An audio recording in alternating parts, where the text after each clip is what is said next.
pensando no adversário, que Flamengo vocês colocariam em campo? A gente falou do Furacão, que Flamengo vocês levariam a campo? Você tem que levar em consideração como é que vai funcionar a parte ofensiva do Atlético Paranaense e o setor de meio campo. Se jogar com 3 homens com força de marcação, como jogou o segundo tempo, aí você tem que compensar no meio campo. Você tem que compensar o número de jogadores no meio campo. E talvez não ter 2 centroavantes, né? Será que é o jogo que ele vai escolher entre Gabriel e Pedro para começar? Ele vai chegar um momento que ele vai ter que escolher entre o Gabriel e o Pedro. Então, pode ser que nesse jogo ele escolha entre o Gabriel e o Pedro. Ou então, que ele comece o jogo com o Arrascaeta. Eu acho que não. O Arrascaeta gramado sintético não dá ainda, né? Pascoal? Eu acho que não, hein? Não dá ainda, né? Tem isso também. Lembrando que o Arrascaeta está voltando depois de mais de 40 dias de lesão, né? Mais de 40 dias de lesão. Então, também tem esse período de readaptação. Então, eu imagino... Eu vou falar um negócio para você. Para jogar um jogo desse fora de casa, ele é danado para colocar um terceiro zagueiro. Se ele achar que o Atlético ainda vem com 2 atacantes, para dar uma encaixada ali. Não... Ele é danado para achar um terceiro zagueiro. Não sei como é que tá o Davi Luiz. Bom, rapaziada, vamos acompanhar aqui agora 2 programas da ESPN falando sobre o nosso Flamengo, projetando aí, esquecendo um pouco essa partida contra o Racing, que sinceramente, né, meu parceiro, já foi, empatou, entendeu? Projetando o jogo contra a equipe do Atlético Paranaense, tá? A escalação, vai com 3 zagueiros, vai com linha de 4, Davi Luiz volta pro time. Como vai ser esse negócio? Então você que tá aí, meu parceiro, se inscreve no canal, tá? Vamos mudar esses números aqui. 70% das pessoas não está inscrita. Vamos mudar isso, se inscreve, aciona o sininho da notificação e deixa o like, que é muito importante para entrega do conteúdo. Seu like vale ouro e é de graça, então deixa ele aí pra gente. Estamos aqui com o Sport Center, depois tem um pouquinho também do ESPN FC. Será que o freguês do Mengão, o vice do Flamengo na Copa Libertadores da América, vai perder de novo pro Malvadão? Vamos ver, né? Vamos ver aí o que a rapaziada tem a dizer. Vamos embora. Vamos começar falando, então, do jogo do Flamengo, um empate dolorido da maneira como foi. O que está faltando a esse Flamengo para conseguir fazer o placar e segurar esse placar?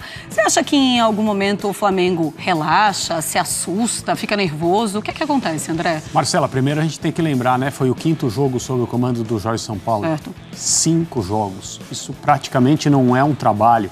E o Flamengo está pagando o preço desse recomeço eterno e querer que simplesmente chegue um treinador, que aí seria meio que canonizado como o treinador perfeito, que num passe de mágica da noite para o dia faça com que esses jogadores, que são ótimos, eles compõem o melhor elenco do futebol brasileiro, simplesmente cliquem, assim, num piscar de olhos e comecem a golear todo mundo, porque esse é o potencial que eles têm, ou isso foi o que eles fizeram em outros momentos, alguns mais longínquos, outros nem tanto. Na última vez que o Flamengo jogou na Argentina pela Libertadores, foi aquele jogo contra o Vélez, que foi o 4-0, alguma coisa...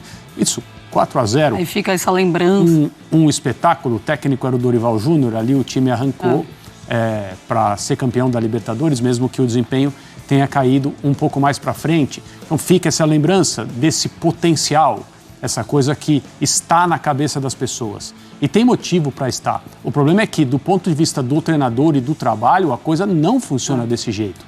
E aí eu acho que ainda está havendo uma certa demora natural, um custo para o time do Flamengo entender aquilo que o seu treinador pretende. E com isso não quero dizer que o Jorge Sampaoli não comete erros, que ele não escala mal, que ele não substitui mal, ele também está conhecendo o grupo de jogadores com os quais ele trabalha, talvez tenha feito uma escalação equivocada, talvez tenha substituído errado, talvez o Flamengo, depois das substituições, tenha piorado o seu desempenho. O jogo foi estranho num determinado aspecto, porque o time do Racing ficou desde o minuto 26, quando perdeu um jogador, até o 26 do segundo tempo, azucrinando a cabeça do trio de arbitragem, não só do árbitro, para ver se igualava em número de jogadores.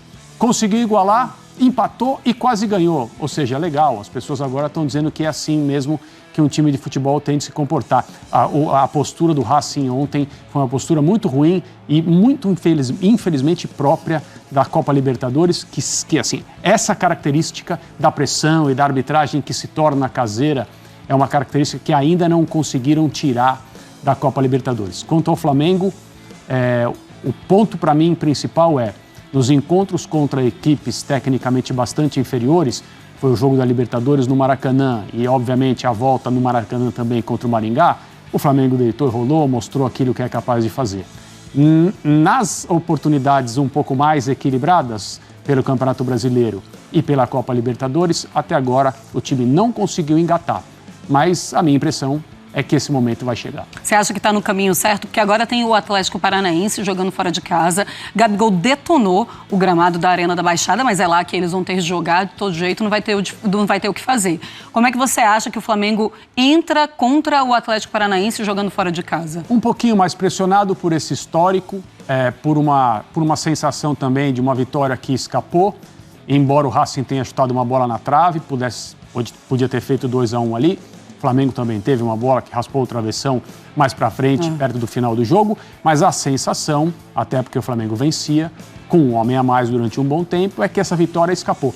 Um pouquinho mais de pressão, não dá para saber que tipo de escalação o São Paulo vai usar, e aí com todos os cálculos que precisam ser feitos com relação ao desgaste dos jogadores, tem a Arrascaeta voltando, o Bruno Henrique também voltou, o Flamengo, precisa encontrar o seu equilíbrio em termos de escolha de jogadores. O ponto é que eu acho que o São Paulo ainda vai experimentar, porque ele ainda não teve tempo de trabalhar de fato, de treinar de verdade e de conhecer mais profundamente os jogadores com os quais ele trabalha. Pois é, fica aquela expectativa, né? O Arrascaeta, a gente ainda não sabe se vai ter condição de jogo para essa partida, mas o Davi Luiz e também o Rodrigo Caio, eles voltaram a treinar hoje e também devem estar à disposição do técnico Sampaoli. O flamenguista, ele tem muitos sonhos. O mais próximo são 3 pontos contra o Atlético Paranaense. Este é o primeiro sonho. E aí eu te pergunto, Mauro Naves, você que gosta deste tipo de questão, quem é o favorito? Nossa Senhora. Você quer um cara? Na Arena da Baixada, em Furacão. E o Gabigol criticou o campo, nessa entrevista aí.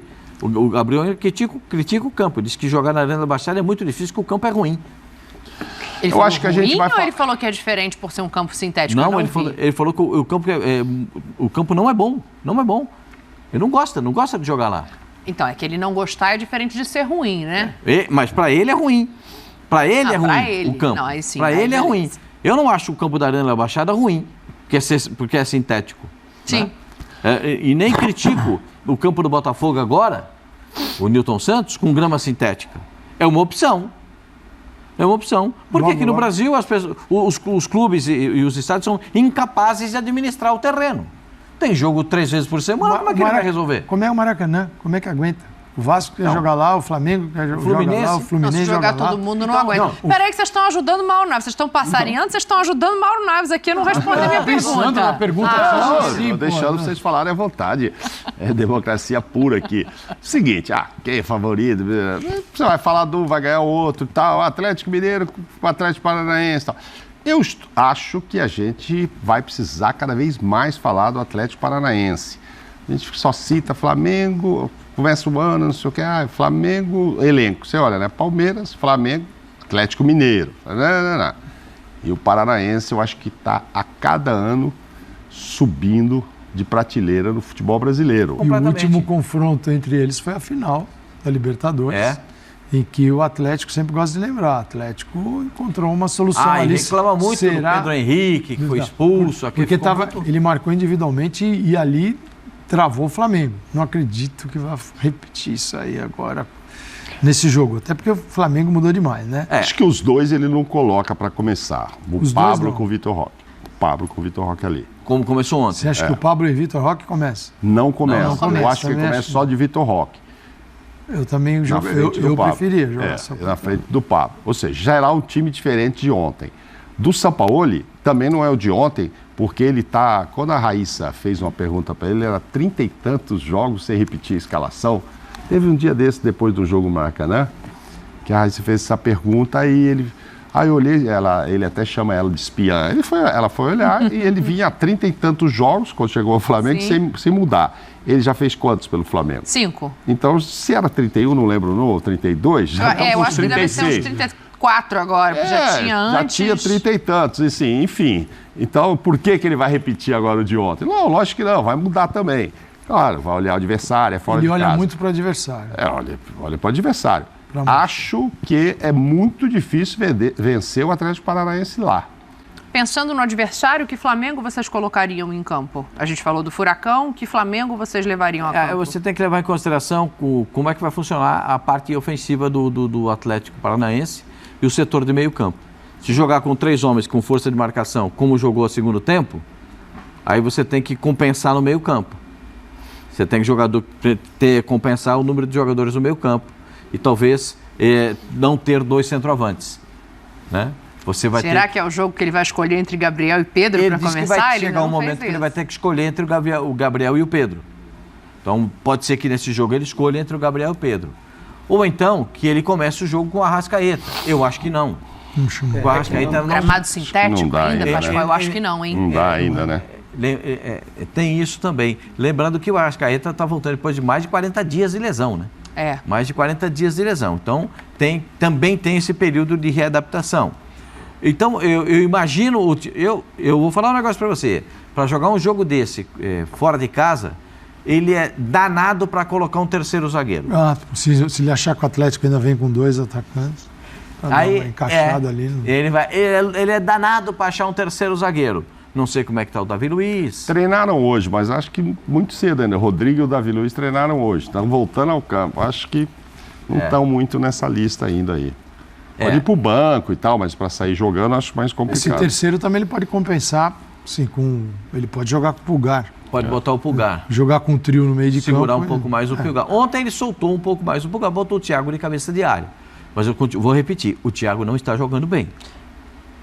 Eu acho que na verdade com a bola é de uma maneira e sem a bola é outra, né? O posicionamento dos 2 volantes ali. O Pulgar faz meio cão de guarda quando o Flamengo tem a bola e o Thiago sobe um bocadinho mais, não é isso? Não, quando sai com a bola, o Thiago vem buscar para fazer a saída e o Pulgar se posiciona para fazer o passe para o meia. Ele fica, Quando o Flamengo perde a bola, ele volta de segundo volante para jogar lado a lado com o Thiago. Numa formação de 2 volantes. Eu não sei, como ele jogou bem ontem, fica o meu elogio ao Pulgar, que eu não tinha visto, o Pulgar estreou ontem, né? Porque ele não tinha estreado ainda no Flamengo. Ontem ele jogou. Então, esse é o Pulgar que interessa para o Flamengo. Com essa saída de bola, com a chegada, um pouco mais de colaboração com o companheiro na marcação. Vejo que ele que pode render bastante para o time do Flamengo. Mas tem que pensar também no time do Atlético Paranaense, né? Como é que o Atlético vai montar o meio-campo? Vai montar com homens de pegada no meio-campo? Porque quem comanda o meio-campo do Atlético Paranaense é o Fernandinho. O Fernandinho é o que pensa o jogo, mesmo não sendo o cara do passe terminal. Mas ele é o que pensa o jogo para o time do Atlético. Ele que vai botar o Christian mais para frente, ele que vai impulsionar os caras do ataque, entendeu? Então, acho o jogo difícil. Se eu tivesse que dar... Eu sempre acho que tem favorito no jogo. Hoje... Fichas. Hoje, o favorito é o Atlético Paranaense. Hoje. Com quanto? Eu vou dizer para você 60-40. 60-40 para o Atlético Paranaense. Porque a gente não sabe qual é o Flamengo. E não dá para ficar... E também não tem muitas sem Arrascaeta e Gerson em condições. Dá para ficar loucubrando muito. Não. Concorda com o Pascoal, então? 60-40 é um... Eu só não colocaria 4 no meio campo. Eu começaria com 3 no meio campo, se fosse ele. Ele pode também, se ele olha para o Atlético veio recheado no centro do campo também.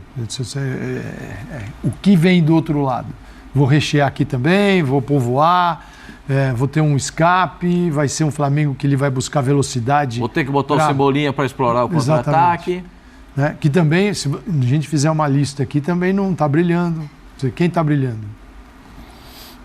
Brilhando? Brilhando. Fabrício Bruno. O percentual aí. Ontem, né? Aquela bola recuada, quase matou a torcida do coração. É um momento técnico também que a gente poderia discutir coletivamente uma coisa, tecnicamente individual, não, fulano está muito bem. E a gente tem uma lista de jogadores que individualmente não estão oferecendo aquilo que já ofereceram. E no meio da história tem o Sampaoli tentando botar ordem nisso. Aí no jogo do Botafogo entra o Everton Ribeiro no intervalo, volta para o segundo tempo, ele bota o Gabigol 2 vezes seguidas na cara do gol. E ontem ele não conseguiu construir uma jogada para o time do Flamengo. Eu quero falar do professor, eu quero falar do Luxemburgo que foi apresentado, mas eu quero a divisão. Não, para mim ali 55-45. 55-45 para o Atlético. Faz tempo que o Atlético não consegue vencer o Flamengo, né? Tomou 5-0, depois tomou 1-0, tomou 1-0. E tem uma final aqui, ó. É difícil, né? Tem uma final engasgada que foi 1-0 valendo só uma taça que é desse tamanho aqui. Jogador toda expulso, semana tá aqui nesse estúdio. Então, assim, percentualmente, se você olhar, o Flamengo mais ganhou do que perdeu do Atlético. Mas você falou 45, 55? 55 pro Atlético. Eu 60-40.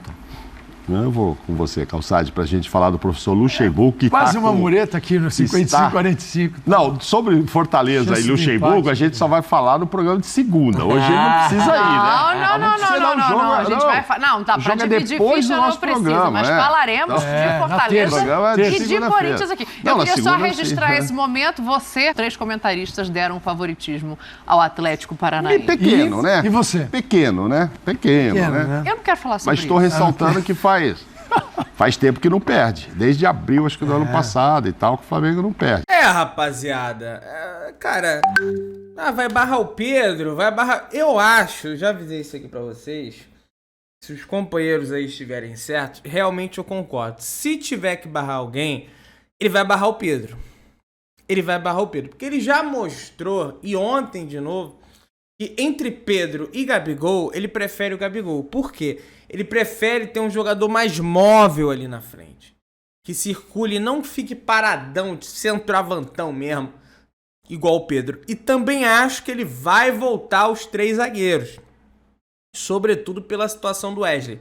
Eu sei, são competições diferentes. Brasileiro, Wesley pode jogar. Mas vem muito afobado o Wesley. Fez um pênalti contra o Botafogo, foi expulso ontem, então acho... Não tem um lateral, só tem o Wesley de lateral direito. Então acho que ele vai mudar realmente, vai botar ali um sistema de 3 zagueiros. E quero saber a opinião de vocês aí, tá? Deixa nos comentários, deixa o like, não sai do vídeo sem deixar o like, tá, meu parceiro? Deixa o like, se inscreve no canal, aciona o sino, tamo juntão, saudações brunegras.